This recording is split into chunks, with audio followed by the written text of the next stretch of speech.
The situation in Donetsk and Luhansk regions is characterized with a continuation of active combat opposition between Russian terrorist groupings and the units of the forces of the anti-terrorist operation. The most complicated is the situation around the city of Debaltsevo.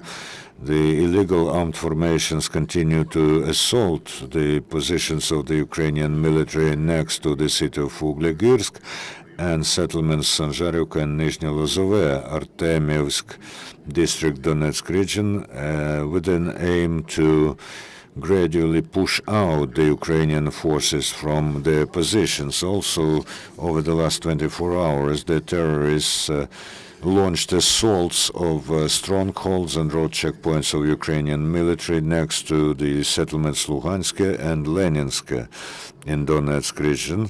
However, all the attacks of the militants were repelled, and our military are in their positions. Besides, in the city of Debaltsevo, the terrorists have shelled the building of the city council, which houses the Joint Center of Coordination and Control, according to Minsk agreements. In this way, the militants are again demonstrating that they do not want the restoration of peace in Donbass. From the city of Yasinovato, the terrorists have shelled the Avdiivka chemical plant, as a result of which a worker of the enterprise was wounded. At the moment, the plant does not work, which may lead to the halt of heating in the city. Over the last 24 hours, we have lost 5 Ukrainian military and 28 got wounds of different level, as in connection with frequent artillery and mortar shells from the side of the terrorists, the transfer of the passage of vehicles through road checkpoints Kurakhov and Georgievka have been suspended yesterday next to Pavlopol in the vicinity of Mariupol. The Ukrainian border guards have detected the flight of the enemy drone. According to our information from the ground, the Russian point of crossing point Donetsk was passed by 15 buses and 5 tented lorries from Russian territory to Ukraine. Also, they allowed 2 micro minivans to Ukraine, some with people in military uniform in them. The bandit formations of DNR and LNR, together with the units of special designation of armed forces of Russia, are activizing their subversive and intelligence activity on the territory controlled by the Ukrainian authorities. They plan to conduct events in order to instigate people to actions of disobedience, to disrupt the work of the authorities, and to disseminate provocative information in public transport, on stations, markets, and so on.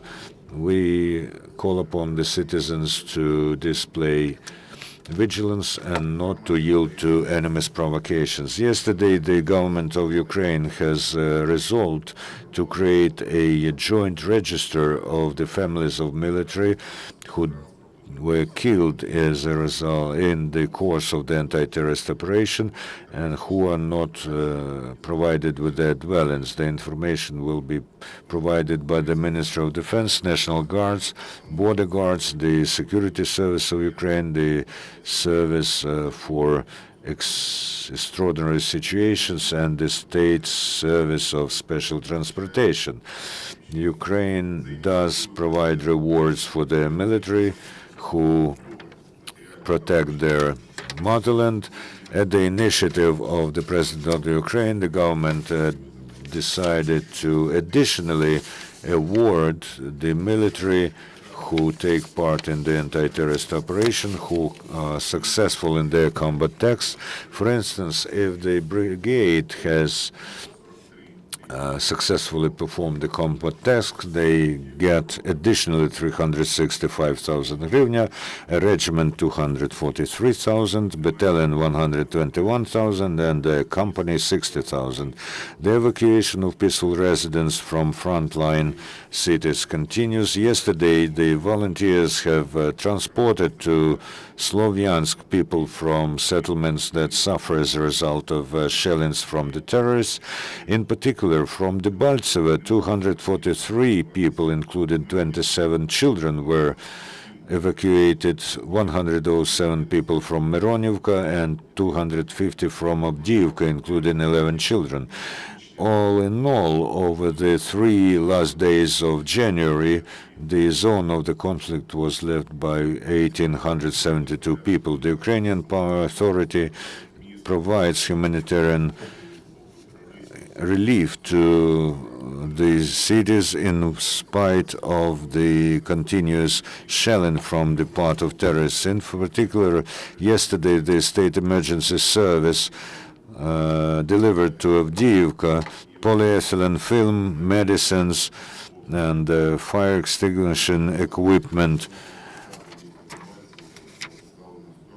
On behalf of the International Committee of Red Cross to Debaltseve, 162 boxes of food sets was delivered to Debaltseve, the total weight amounting to almost 300.5 tons. Kramatorsk got 3 tons of cargo with building material and medicines.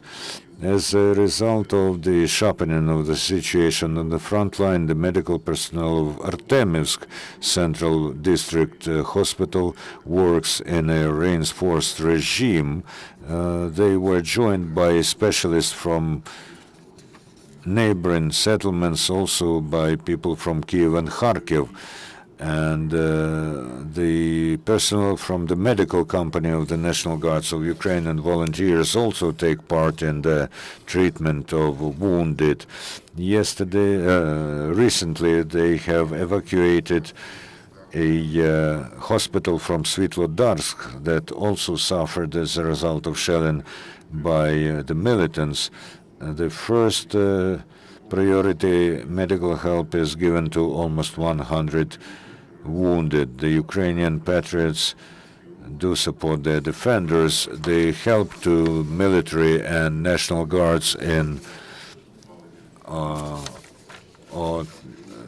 from the residents of Mariupol has become a citywide public movement. Yesterday in Odessa, the volunteers have repainted a car that they bought for their own and public money in order to provide medical help in the zone of anti-terrorist operation. Next week, together with the car, they will transfer radio stations, a laptop, and sights, gun sights for the military. The members of public organizations in the city of Pervomaisk, Mykolaiv region, have re-equipped for Ukrainian soldiers another car, UAZ-452 tablet, and they also handed over some humanitarian help with it. 100 of policemen from Zhytomyr region have moved to the east of Ukraine on the 31st of January, and they will replace their brothers in arms who for a month fought in Donbass. The question will be... Could you just say a few words about the situation in Debaltsevo? Are the Ukrainian soldiers in Debaltsevo surrounded by militants, by rebels? And approximately how many soldiers are in Debaltsevo at the moment? Thank you.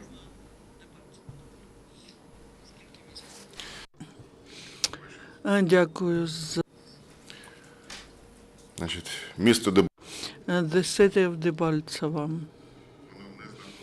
It is not surrounded now. Ukrainian military continue to hold the positions that they have the units which are sent there to help our servicemen in Debaltseve are counterattacking the enemy, and they are not allowing them to close the so-called Debaltseve kettle. If you can see it, from these directions, they're holding the positions and they are not allowing the enemy to surround the city. And the enemy during the last 24 hours made several attempts from different sides to attack our positions in Debaltseve. These attacks were from this direction, also from Vuhlegirsk, Alchevsk, and Pervomaisk, from these directions. Now the situation is monitored and all the necessary forces to support our military are provided to make impossible the offense of the enemy, and that is, and also we are shelling, that is preventive shelling. There are cases when the militants do not manage to deploy their warfare convoy. There is information that Zakharchenko announced the general mobilization, which they are planning to conduct during 10 days. We will verify this information, but that means that the militants do not have enough live force, and they failed to occupy Debaltseve, which is a strategic railway point, and our military are successfully holding it. The number of personnel which is in Debaltseve is sufficient to maintain the positions and not to surrender the city. Another question from Terka, Ukraine. My question is about the information about the downed aircraft in Gorlivka. The armed forces of Ukraine, according to Minsk agreements, cannot use military aviation, and it's not used. Ukraine is observing all the requirements, and the information on the use of Ukrainian aviation against land forces of the militants is not true, and it looks like justification for Moscow why militants failed to occupy Debaltseve. So nothing was flying there, and they could not down anything. We can use the aviation, only medical aviation, and we do that to transport our wounded people to medical institutions. The military aviation is not used. Could they down any aircraft? Not a single aircraft was downed there. Yesterday there was information about shelling of a bus with people who were evacuated from Debaltseve. I have no details on that. Does the evacuation continue? If there are people willing to leave the city, they are provided the opportunity to leave the city, and the local authorities provide transportation for evacuation. Channel 5. One more clarification. You were talking about number of people who were taken out, 800. You said from the 28th till the 31st of January. Any other questions or clarifications? No more, thank you.